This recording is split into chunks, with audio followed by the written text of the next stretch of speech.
Last episode में हमने देखा था कि इशिज़ो अपने स्टाइल में ड्राइव करता हुआ गाय को लेकर सिटी की ओर आने लगता है, जिसके बाद सीन चेंज होता है और हम एक बहुत ही ब्यूटीफुल घर को देखते हैं, जहाँ पर इशिज़ो भी थोड़ी देर में पहुंच जाता है। तभी लेडी जो कि इस घर में अकेले रहती थी वो दरवाजे को आके खोलती है, जिसे देखकर इशिज़ो कहता है कि काय क्या ये तुम हो, जिस पर ये लेडी एक हल्की से स्माइल देते हुए वेलकम बैक इशिज़ो कहती है। तब इशिज़ो भी अब स्माइल करते हुए कहता है कि हाँ मैं वापिस आ गया, और अब ये तीनों अंदर आके एक साथ बैठ जाते हैं, जहाँ पर इशिज़ो अब आसपास के फ्लावर्स को देखते हुए कहता है कि फ्लावर्स भी आज भी बिल्कुल उसी तरह से फ्रेश है। और फिर इशिज़ो कहता है कि काय आखिर तुम्हारी लाइफ में क्या चल रहा है, मेरा मतलब क्या तुमने शादी कर ली, जिससे सुन के काय थोड़ा चौंकते हुए कहती है कि शादी भला ये तुम क्या कह रहे हो। तब इशिज़ो कहता है कि सॉरी काय ये मेरी गलती है कि मैं तुम्हें बिना बताए इतने सालों तक गायब हो गया, इसीलिए प्लीज मुझे माफ कर दो। जिस पर ये लेडी थोड़ा हंसते हुए कहती है कि इशिज़ो क्या ये किसी टाइप का जोक है, क्योंकि हम दोनों तो कॉलेज लाइफ से लेकर अभी तक बिल्कुल एक साथ हैं, और कल ही तो हम दोनों एक साथ मूवी देखने भी गए थे। तब ये सुन के इशिज़ो को समझ में आ जाता है कि काय की दिमागी हालत ठीक नहीं है, जिस पर अब गाय कहता है कि आखिर ये किसकी बात कर रही है, क्योंकि कल तो तुम मेरे साथ थे। तब इशिज़ो गाय को रोकते हुए कहता है कि काय तुमने बिल्कुल सही कहा, ये बस एक जोक था, हम लोग कल ही तो मूवी देखने गए थे। जिस पर तभी किचन में रखे चाय की केटली की सीटी बजती है। तब काय अंदर जाते हुए कहते हैं कि तुम लोग यहीं पर रुको, मैं तुरंत ही चाय लेके आती हूँ। जिस पर अब इशिज़ो गाय को इशारा करते हुए बाहर चलने के लिए कहता है। तब बाहर आते हुए गाय इशिज़ो से पूछता है कि आखिर वो लेडी कौन है और वो इस तरह की बातें क्यों कर रही थी जैसे कि तुम उसके साथ रहते हो। जिस पर इशिज़ो बताता है कि वो ओल्ड लेडी और कोई नहीं बल्कि मेरी गर्लफ्रेंड है। और फिर इशिज़ो बताता है कि सिसोदिया में हमारे जैसे लोगों को सेलेस्टियल कहा जाता है, जो अपने इविल वेपन के पावर्स को कुछ हद तक कंट्रोल कर सकते हैं, मगर एक ना एक दिन ये वेपन हमें कंप्लीट भूसमा बना ही देंगे, जिसके बाद हम सिर्फ दूसरों की जान लेते फिरेंगे। इसीलिए सिसोदिया हमारे से लोगों को कोल्ड स्लीप में डाल देते हैं, ताकि इन वेपन्स का इविल रेज हमारे अंदर हावी ना हो और हम लोग की जरूरत पड़ने पे दूसरों की हेल्प कर सके। तब गाय कहता है कि अच्छा तो कोल्ड स्लीप बस एक शट डाउन की तरह है, जो हमें सिर्फ अपने ह्यूमन फॉर्म में जिंदा बचाए रखता है। जिस पर इशिज़ो कहता है कि एग्जैक्टली, और यही वजह है कि मैं पिछले कई सालों से कोल्ड स्लीप में था। जब मैं काय से पहली बार कॉलेज में मिला था तब मेरी एज 20 ईयर थी और काय मुझसे 2 साल बड़ी थी,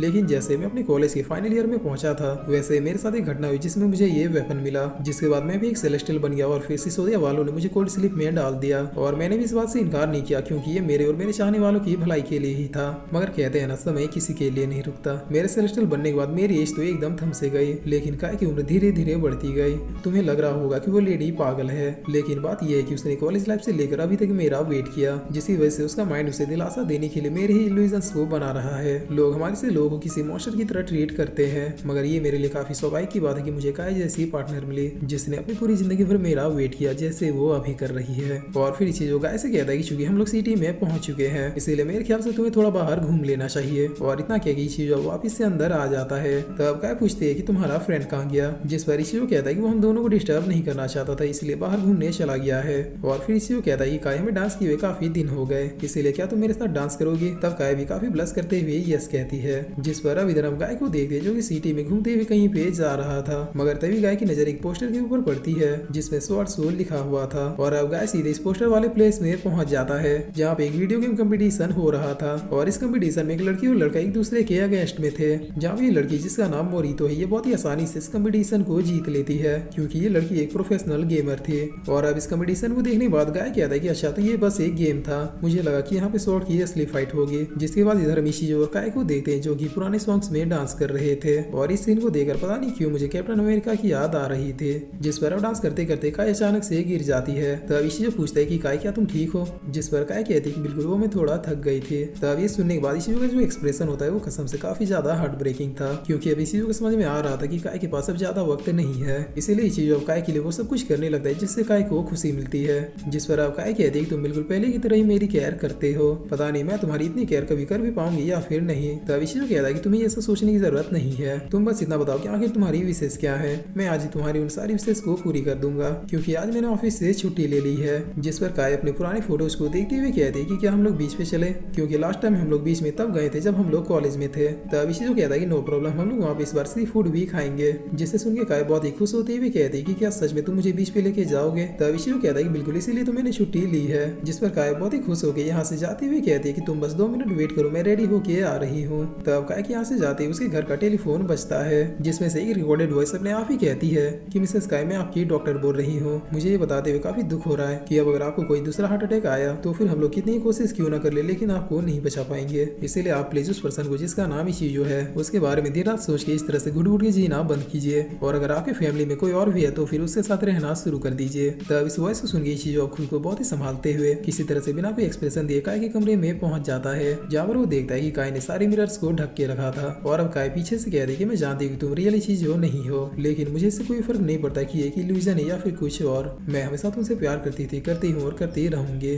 तो गाइस कौन कह रहा था कि इसकी स्टोरी अच्छी नहीं है? प्लीज मेरे कहने पे आप इस सीरीज को कंप्लीट देखो। प्रॉमिस करता हूँ कि आप डिसअपॉइंट नहीं होगे, क्योंकि मैं किसी भी सीरीज को ऐसे ही चूज नहीं करता। और अब सीन चेंज होता है और वापिस से हम इस लड़की को देखते हैं जो अपने केयरटेकर से कह रही थी कि क्या यहाँ पे आइसक्रीम के अलावा कुछ और खाने के लिए नहीं है। और फिर ये लड़की यहाँ से उठ के वॉशरूम में चली जाती है, जहाँ पर तभी ये लड़का आते हुए कहता है कि सॉरी अगर मैंने तुम्हें डरा दिया हो तो। और फिर ये लड़का कहता है कि मोरितो तुम मेरी एंजल हो, मैंने तुम्हें देखकर काफी कुछ सीखा है, इसीलिए मैं तुम्हें थैंक यू कहते हुए बस इतना पूछना चाहता हूँ कि क्या तुम मेरे साथ एक कोलैब करोगे। तब ये सुन के मोरितो बहुत ही भड़कते हुए कहते हैं कि आखिर तुम लोग किस टाइप की चीप पर्सन हो, पहले तो बिना परमिशन के लेडीज वॉशरूम में घुसते हो और फिर ये कहते हो कि मैं तुम्हारी एंजल हूँ, आखिर तुम्हारी हिम्मत कैसे हुई यहाँ पे आने की। और फिर मोरितो यहाँ से जाते हुए कहती कि अब अगर तुम मुझे दोबारा से कहीं दिख गए तो फिर मैं सीधे पुलिस स्टेशन में तुम्हारे खिलाफ कंप्लेंट फाइल करूंगी। जिस पर अब इधर हम फ्लेम स्वॉर्ड को देखते हैं जो अपने फ्लैशबैकों को याद करते हुए खुद से कह रहा था कि उसने इस बॉडी को बुरी तरीके से छल्ली कर दिया है, इसीलिए अब जल्दी से मुझे एक नई बॉडी को ढूंढना होगा। तब इधर हम देखते कि मोरितो कहीं पे जा रही होती है, मगर तभी ये लड़का फिर से मोरितो के सामने आते हुए कहता है कि प्लीज मेरी बात सुन लो, अगर तुम मुझसे कोलैब कर लोगी तो फिर मेरे फॉलोअर्स भी बढ़ जाएंगे, और अगर ऐसा नहीं करना चाहती तो फिर बस मेरे कंधे पे हाथ रख के मेरे साथ एक फोटो खिंचवा लो। तब इतना सुनते ही मोरितो अब इस लड़के को पीटने लगती है, क्योंकि ये लड़का धीरे धीरे बहुत ही ज्यादा चीप होते जा रहा था और इस नजारे को फ्लेम स्वॉर्ड भी दूर से ही देख रहा था। जिस पर अब ये लड़का भी गुस्से में आते हुए मोरितो को दीवार में पटक देता है और फिर पागलों की तरह हंसते हुए मोरितो को पीटने लगता है। इतना पीटता है कि मोरितो अब लगभग अधमरी सी हो जाती है, जिस पर तभी फ्लेम स्वॉर्ड इस आदमी की बॉडी को छोड़ते हुए सीधे मोरितो के पास आ जाता है और फिर मोरितो से कहता है कि बस तुम मुझे अपने हाथों में थाम लो, उसके बाद तुम इतनी पावरफुल हो जाओगी कि इस लड़के को बस एक ही झटके में खत्म कर दोगी। चलो अब जल्दी करो, मुझे अपने हाथों में थाम लो, इकलौता मैं ही हूँ जो तुम्हें इस लड़के से बचा सकता है। तब ये सुन के मोरितो अब इस स्वॉर्ड को पकड़ लेती है और अब इस स्वॉर्ड को पकड़ते इस स्वॉर्ड का इविल ऑरा सीधे मोरितो के साथ मर्ज हो जाता है, जिसके बाद पलक झपकते ही मोरितो इस लड़के के इतने टुकड़े करती है कि इस लड़के का एक अंश भी नहीं बचता है। जिसके बाद सीन चेंज होता है और हम इशिज़ो और काय को देखते हैं जो बीच में आके एंजॉय कर रहे थे। तब काय कहते हैं कि इशिज़ो क्या तुम अभी मुझे चेस कर सकते हो, और इतना कह के काय बहुत ही हंसते हुए बीच में दौड़ने लगती है, जिस पर अब अपने पुराने दिनों को याद करते हुए इशिज़ो भी काय के पीछे पीछे भागने लगता है। तब थोड़ी दूर आके काय बीच के किनारे पे गिर जाती है, जिस पर इशिज़ो कहता है कि देखा मैंने कहा था कि इस तरह से मत भागो। तब काय पानी में खुद के ही रिफ्लेक्शन को देखती है और देखते हुए कहती है कि ये कौन है, जिस पर अब अचानक से काय को फिर से हार्ट अटैक आने लगता है, जिस पर इशिज़ो तुरंत ही काय को उठाते हुए कहता है कि चलो हॉस्पिटल चलते हैं, मगर काय कहती है कि नहीं हॉस्पिटल नहीं, मुझे घर ले चलो प्लीज, मेरी एक लास्ट विश अभी बाकी है। और फिर इसी के साथ ये एपिसोड यहीं पे खत्म होता है। तो गाइस अगर आप लोग चाहते हो कि मैं इस सीरीज को कंटिन्यू रखूं तो बस आप लोग शेयर और लाइक करके इस सीरीज पे अपना सपोर्ट दिखाते रहिए। मैं प्रॉमिस करता हूँ कि मैं सीरीज के सारे एपिसोड के एक्सप्लेन जरूर करूंगा।